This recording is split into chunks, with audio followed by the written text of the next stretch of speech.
大家好，我叫 Matthew，咁我係2024年嘅畢業生啦。咁我當初讀嘅科目係叫 Bachelor of Science in Real Estate，咁我依家係 Cushman & Wakefield 入邊做緊一個 Graduate Surveyor，做緊物業估價嘅工作。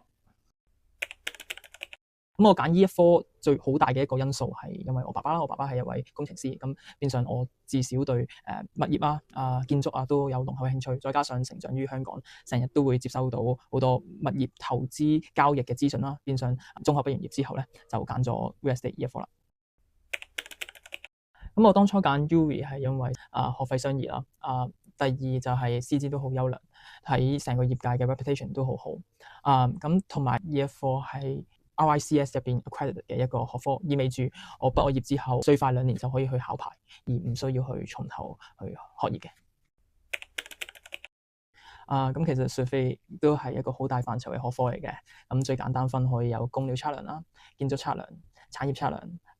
P&D 同埋物業管理等等嘅測量。咁我當初讀就係產業測量啦，咁我依家做緊都係產業測量嘅。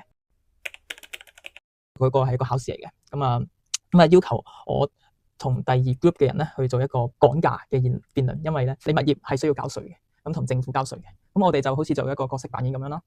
有一邊做政府，有一邊做可能 owner 或者 occupier 咁樣去講價，去交幾多稅，就住交幾多稅呢個話題去講價，咁從中係學咗好多嘅嘢啦，例如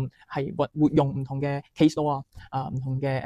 comparables 咁從中係學習咗好多喺業界入邊有用嘅技巧嘅。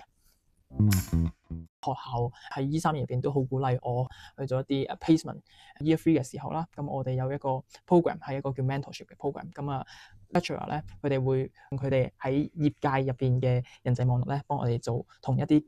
舊生一啲業界嘅前輩做配對。學校嘅老師咧，佢哋喺業界上面有一定嘅影響力，佢哋同埋佢哋嘅 network 咧好大啦，容易俾我哋係更加了解成個業界我哋就業前景等等嘅知識。咁我當初都用咗差唔多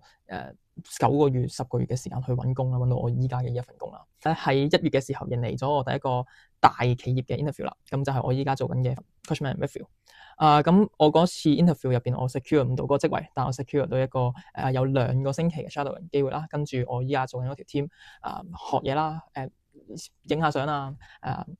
去開始做下少少工作咁樣嘅。咁當然啦，係一個免費勞工嚟嘅。做完嗰個2個星期嘅 shadowing 機會之後咧，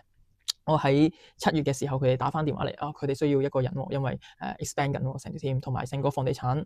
嘅行業都係開始好轉啦。多啲投資者對翻市場有信心，所以多請人咁樣咯。Bristol 俾我嘅感覺係好有活力啦，咁我喺呢度喺 Bristol 住咗第5年啦，咁都真係好中意 Bristol，咁係一個好年輕嘅城市，好多學生，同埋你唔會驚悶啦，因為 Bristol 始終即係唔係話好似倫敦Birmingham 咁樣咁大嘅一個城市，但係真係唔怕悶，真係好多地方好多嘢玩。同埋 Bristol 係一個多機會嘅一個地方嚟嘅，因為佢係 South West 入邊最大嘅一個城市啦，變相好多商機都會集中喺 Bristol 或者 Cardiff 呢2個城市，咁樣發展嚟講都係一個唔錯嘅選擇嚟嘅。